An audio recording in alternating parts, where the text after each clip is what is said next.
पुराने वाला है, बोलिए तो। दुनिया के ऐ मुसाफिर मंजिल तेरी कब्र है, दुनिया के ऐ मुसाफिर मंजिल तेरी कब्र है, तय कर रहा है जो तू 2 दिन का ये सफर। और दुनिया बनी है जब से लाखों करोड़ों आए, बाकी रहा न कोई, मिट्टी में सब समा। अंजाम से तू अपने क्यों इस कदर बेखबर है, दुनिया के ऐ मुसाफिर मंजिल तेरी कब्र है। जनाब एहतशाम साहब ने अपने वालिदैन मरहूमैन के लिए इसाले सवाब की महफिल का इनेकाद किया। जब तक इल्म बाकी है ये नेक सिलसिला जारी रहेगा ना। कुरान पढ़ने वाले रहेंगे तब ना, कुरान पढ़ने वाले रहेंगे तब ना। अब हम मिल करके पढ़ रहे हैं तो उसको सवाब पहुंचा रहे हैं, क्या हम अकेले पढ़ेंगे तो सवाब नहीं मिलेगा? मिलेगा कि नहीं मिलेगा? हम पढ़ाएंगे तो सवाब मिलेगा, देखाएंगे तो सवाब मिलेगा, सुनाएंगे तो सवाब मिलेगा।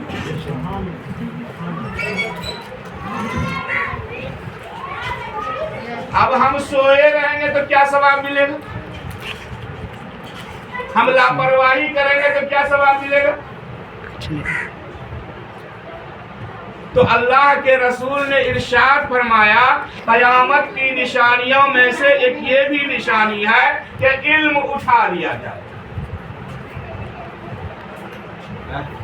तो अभी तो क़यामत की निशानी जाहिर नहीं है, अभी तो इल्म उठाया नहीं न गया, अभी आलिम जिंदा है।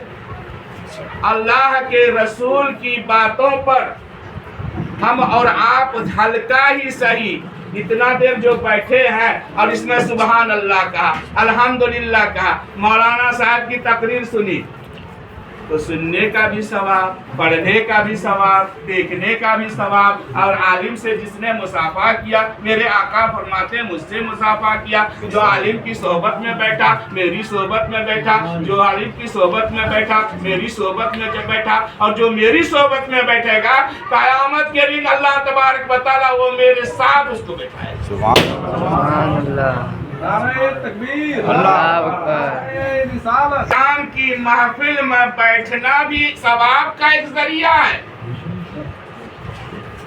अब अल्लाह के रसूल दानाए ग़ुयूब जनाबे मुहम्मदुर रसूलुल्लाह सल्लल्लाहु अलैहि वसल्लम इरशाद फरमाते हैं, अद्दुआओ मक़बूल इबादत, दुआ जो है ये इबादत का मग़ज़। आप कुरान पढ़े, नमाज पढ़े, ज़कात दिए, हज किए, आपने उसका दुआ ही नहीं किया तो वो इबादत जो है आसमान और ज़मीन के दरमियान मुअल्लक़ हो जाता है। और जब आप बारगाहे खुदाबंदी में दुआ करते हैं, या अल्लाह मेरी नमाज को कबूल फरमा ले, कुरान पाक की तिलावत को कबूल फरमा ले, हमारे ज़कात को कबूल फरमा ले, हमारे सदक़ात को कबूल फरमा ले, हमारे हज को कबूल फरमा ले, और इसका सवाब फुला फुला को भी मिले, तो वो दुआ बारगाहे खुदाबंदी में पहुंचकर वो मकबूल दुआ हो जाती है। और जब आप दुरूद पाक पढ़ते हैं और दुआ करते हैं, अल्लाह ताला मेरे आका के सदक़े दुबैन में उसको मकबूल बारगाहे लाई करते हैं। तो दुआ कौन करेगा? जो कुरान पढ़ेगा, जो नमाज पढ़ेगा, जो अच्छा काम करेगा, वही दुआ करेगा। और दुआ अपने लिए भी कीजिए, और जो मुसलमान है उसके लिए भी कीजिए, और अपने रिश्तेदार के लिए भी कीजिए। जब वो दुआ बारगाहे खुदाबंदी में कबूल होगी, उस पड़ोसी की मुसीबत आसान होगी, और जब उस पड़ोसी की मुसीबत आसान होगी तो आप समझ लीजिए कि मेरी दुआ बारगाहे खुदाबंदी में कबूल हो गई है, मेरी मुसीबत आसान होगी।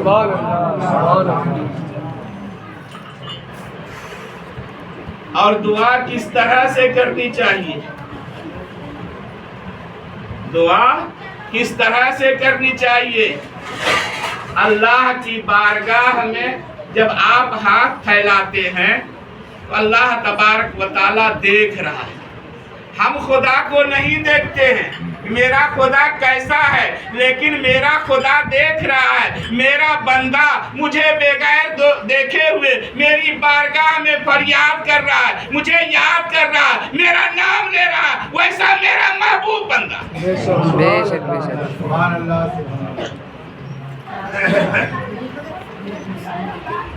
آج اگر کسی دنیاوی انسان کے پاس جائیے تو آپ کو ہاتھ جوڑ کر کے جانا پڑتا ہے.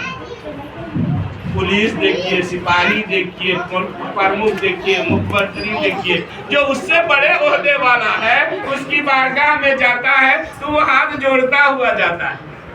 کیوں؟ مجھ پر رحم کرے گا، میری عزت کرے گا، مجھے اچھی نگاہ سے دیکھے گا. اور سب سے بڑا وہ وحدہ لا شریک ہے. ہم اس کی خدا کی بارگاہ میں ہم جھک کر کے جائیں گے اور اپنے دل کو جھکا کر کے جائیں گے. اللہ تعالیٰ میری دعا کو قبول فرمائے گا اور مجھ پر رحم بھی فرمائے گا. اور اس کا رحم ایسا رحم ہے کہ کوئی دنیا کا انسان ویسا رحم کر ہی نہیں سکتا.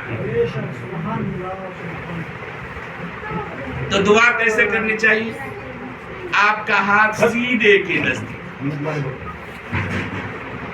اللہ کے رسول ارشاد فرماتے ہیں کہ جب بندہ مومن اپنے دونوں ہاتھوں کو سینے کے قریب لاتا ہے اور یہیں پر آپ کا دل ہے اور دل ہی سے سارا معاملہ بنتا ہے اور دل ہی پر سارا دار و مدار ہے، اس لیے کہ دل ہی میں اللہ کی روشنی پہنچتی ہے.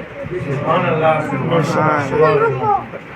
کرو گے دل سے دعا تو بارگاہ خداوندی میں ضرور قبول ہوگی. جب دل سے آپ دعا کرتے ہیں تو اللہ کے رسول دانائے غیوب جناب محمد الرسول اللہ صلی اللہ علیہ وسلم ارشاد فرماتے ہیں کہ آپ کا ہاتھ دعا کرنے کے بعد نیچے نہیں آتا ہے، اللہ تعالیٰ اس کو قبول فرما لیتا ہے. اور ایک فرشتہ آسمان سے نورانی تشت لے کر کے دنیا میں اس دعا کرنے والے کے پاس بھیجتا ہے. اور وہ دعا کرنے والا کے پاس جب وہ فرشتہ وہ نورانی تشت لے کر کے آتا ہے تو اس نورانی تشت میں جو بھی اس نے عمل کیا ہے، چاہے صدقات کیا ہو، خیرات کیا ہو، حج کیا ہو، زکوٰۃ کیا ہو، کسی کو کپڑا دیا ہو یا کوئی قرآن پاک کی تلاوت کیا ہو، نماز پڑھا ہو، اس کو اس دست میں سجا کر کے اس کے بعد اس میت کے پاس لے جاتا ہے. جیسے آپ کا باپ ہے، آپ کی ماں ہے، آپ کا نانا ہے، آپ کا دادا ہے، یا بھی ہے جس کے نام سے بھی آپ نے اس سوال کو پہنچایا ہے، وہ دست اس کے سرامے میں لا کر لے جا کر کے کھڑا ہو جاتا ہے اور اس کو جگاتا ہے اور کہتا اے فلاں ابن فلاں، فلاں بنت فلاں، جاگ جاؤ، دیکھو میں تیرے لیے کیا تحفہ لے کر کے آیا. تو کس کو محبت ہوگی ماں باپ سے؟ جو دعا کرے گا. جو دعا کرے گا اسی کو محبت ہوگی. اور جو نماز پڑھے گا اور زیادہ محبت ہوگی. نماز پڑھ رہا ہے تو دعا کر رہا ہے، نماز پڑھ رہا ہے تو دعا کر رہا ہے. جب وہ انسان جاگتا ہے، وہ میت جاگتا ہے اور دیکھتا ہے اپنے پاس نورانی تخت کو، تو اللہ کی بارگاہ میں اور اس میت کے سامنے جو ان کے ارد گرد ہوا کرتے ہیں وہ یہ کہتے ہیں دیکھ لو میرے رشتہ دار نے کتنا اچھا تحفہ بھیجا ہے، میرے نام سے ثواب کیا ہے. یہ تحفہ قرآن پاک کا ہے، یہ تحفہ زکوٰۃ کا ہے، یہ تحفہ حج کا ہے، یہ تحفہ اور ثواب کا ہے. اس لیے اس کا دل باغ باغ ہو جاتا ہے. اور جو اس کے پڑوس میں رہتے ہیں وہ بھی کہتا ہے میرے بھی رشتہ دار، میری بھی اولاد، میرے بھی خاندان والے میرے نام سے ثواب پہنچاتے ہیں، تم کو ملا ہے تو ہم کو بھی ملتا ہے. اور اس طرح سے آپس میں جب گفتگو ہوتی ہے تو دوسرا یہ مایوس ہو کر کے کہتا ہے میرا ایسا کوئی رشتہ دار نہیں ہے جو قرآن پاک پڑھ کے میرے نام سے پہنچائے، جو نماز پڑھ کے میرے نام سے پہنچائے، میرے صدقہ خیرات میرے نام سے پہنچائے. تو کتنی بڑی دکھ کی تکلیف کی بات ہوگی کہ میت मैयत को सवाब नहीं मिल रहा है, जिस मैयत को, वो कितना नादिम और शर्मिंदा हो रहा है, और जिसको मिल रहा है कितना बाग बाग उसका दिल। इसलिए इसाले सवाब करना ये सुन्नते रसूल है, और जब आप सवाब पहुंचाते हैं वो आपके नाम से भी दुआ करता है, और उसकी दुआ बारगाह खुदाबंदी में मकबूल हुआ।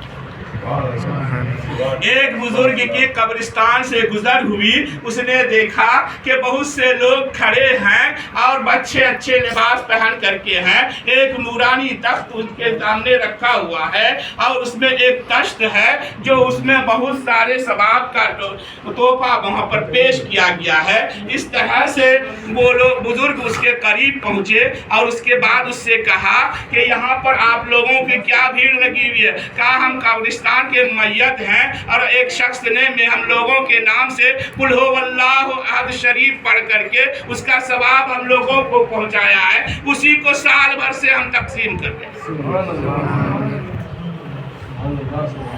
एक कुल हु वल्लाहु अहद शरीफ जो 10 पारे का पढ़ने से सवाब मिलता है, 3 मरतबा आप अगर पढ़ते हैं एक कुरान पाक का सवाब मिलता है।